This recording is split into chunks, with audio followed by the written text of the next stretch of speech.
Hello everyone, Sam the Midwest Handyman. How are you today?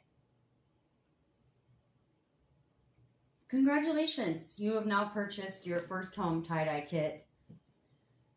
And expectations versus reality is about to kick in. So, I'm here to bridge that gap for you today. And show you some tricks of the trade and help bring you back from your sure disappointment. So you can get any of these small kits. If you're following along, I buy absolutely everything on clearance.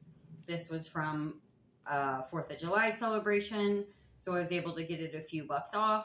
This probably I bought after spring. Always look anytime there's a season change.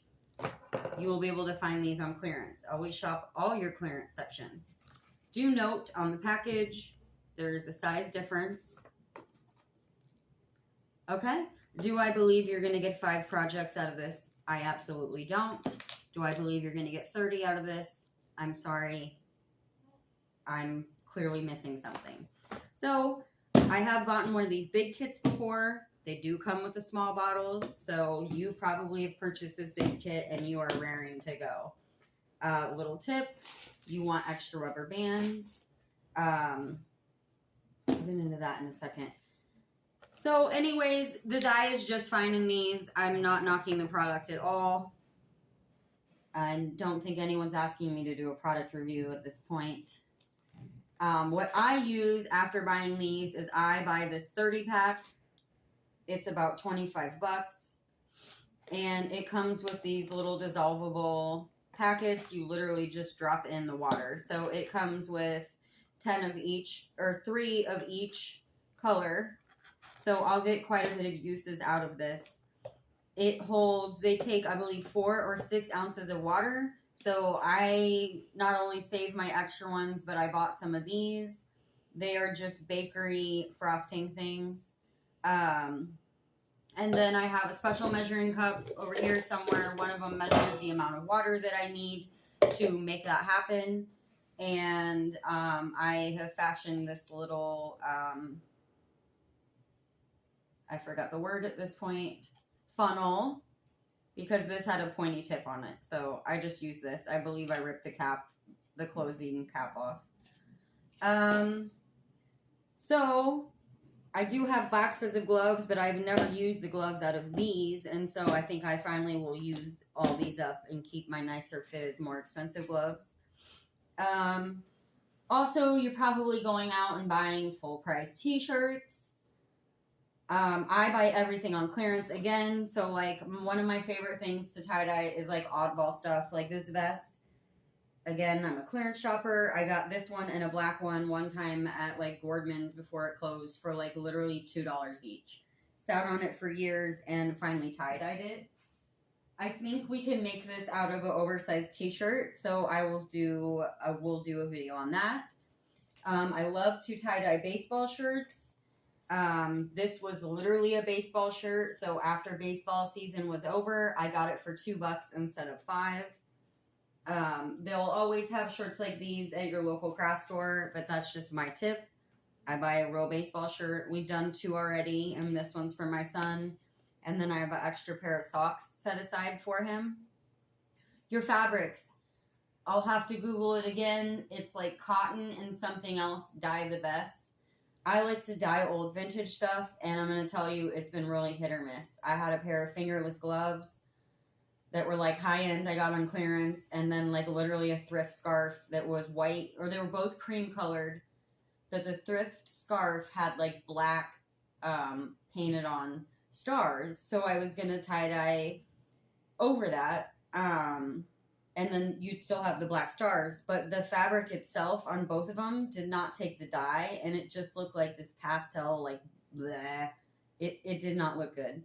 It looked like a hyper-colored shirt that you had blown through that had, like, faded and didn't really work anymore. That's what it reminded me of. My favorite thing to tie-dye is the flour sack tea towels because I use them for paint rags. You can use them as a tapestry. You can use them as a dishcloth. You can put them on your dresser. So those are one of my favorite things to do. I'll do hearts, stars. We'll get into some other stuff. This time I'm going to do some little pouches. I'm not sure about the fabric on these, so I'm just going to take 3 as a tester. That way I don't ruin them all if they don't work. I don't believe I have the package to even check what the fabric was. I got a 3-pack of scrunchies on clearance. I think they were only $1. I was able to score bandanas that were meant for tie-dyeing, but they were just in the clearance aisle, so I got 10 of them for $7. They were $3 off. So that's just another tip. I always look for just things on clearance. I love to tie-dye a polo shirt. I have a couple different tubs here. So this one I just got at the Dollar Tree. I will use this for my soda ash. I will soak them in the soda ash. My other Dollar Tree tip is these cookie sheets. I think you get 2 in a pack. You can also use them to lay across. You don't want to use the same one because you want one to be clean and perfectly white. But you could use it across another one of these tubs to put your project on while you're dyeing it, and then it catches at the end.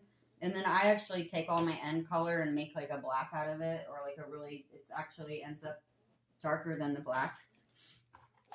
But the other thing, what I use is I have one of these. It's like for your cupboards to, it's like a space saver. So I scored this somewhere and got lucky that this one just slides underneath it. So it's super stable if you have little ones. My son's almost 10 now, but he's been dyeing with me for like 3 years. So when he was a lot smaller, this was just nice to have the steady base on here. I hope this is picking up on camera. But he is actually a beast. So when I tie-dye, I'm like, everything has to be symmetrical. And he flips it over and dyes like completely different pattern on the back. And it ends up being like the coolest pieces ever. So hopefully I can get him on camera. I don't force him. But if he wants to do one, I would like love to have him do a tie-dye. He's actually super good with the dye too, not like overly wasting or squeezing or making a mess. He's like really good. Super proud of him on that. Because I know expectations versus reality when you have kids can go very, very wrong. So I will put these up in my Etsy shop. My mom also said they would be a great sewing machine cover. But here's just a couple that we have done. I don't think did I show this one? And I will get into it. I just wanted to do a quick video for the beginners. Just some of my, right off the bat, tricks of the trade before you even dive in. Because I know the first time I was like, oh, I want to do tie-dye. Well, what I thought was going to be, you know, $4 or $5 by the time you keep getting all the things that you need, it can rack up rather quickly. So if you can get some thrifty, I highly recommend it. If you're going to do bulk, I highly recommend this. If you want to do a whole bunch, or you really have like this is not going to get through a classroom. If you're a teacher and you buy this for your classroom, I'm so sorry. I mean, maybe you could get one color each. I just don't really believe that it's quite 30 projects in the way that I would do it. You know, if you were putting every color on all those pieces, you're going to use half your, roughly, just saying. So especially when you first start doing it and you're learning, it doesn't go very well. So I do wish you the best of luck.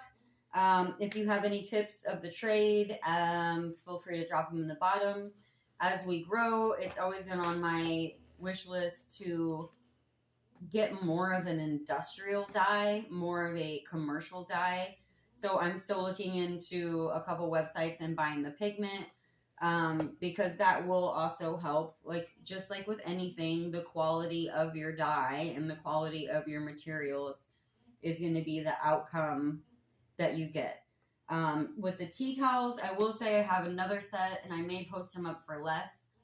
the material was thicker, and they were, I don't want to say, well, kind of a nicer tea towel. They had a loop on them, but they did not hold the dye as well. They were almost slicky, like they dyed very different. So these ones are old school flour sack towels. So they kind of have like crinkles in them naturally. You mean I'm not gonna iron my, maybe I'll iron them before I mail them out, but for me, I would just wash them. If I make an ugly one, I use it as a paint rag. You'll probably see them in a lot of projects, just like underneath, laying out across the table. So, anywho, best of luck, and I will see you when it's time to tie-dye. Also, I will go ahead and do a rinse and spin. I'm not going to full on wash them. I'm just going to do a rinse and spin, and then I'm going to toss them in the dryer on low and with no fabric softener to get any chemicals off that might have been on from the factory made. And then I won't use fabric softener because I don't want to put any chemicals on. And then next time you see me, we will be mixing up some of the soda ash. Oh, it's my cat. I was like, what am I hearing? Some of the soda ash in the white bucket, and then we'll soak our projects, and then we'll get into it. Thanks.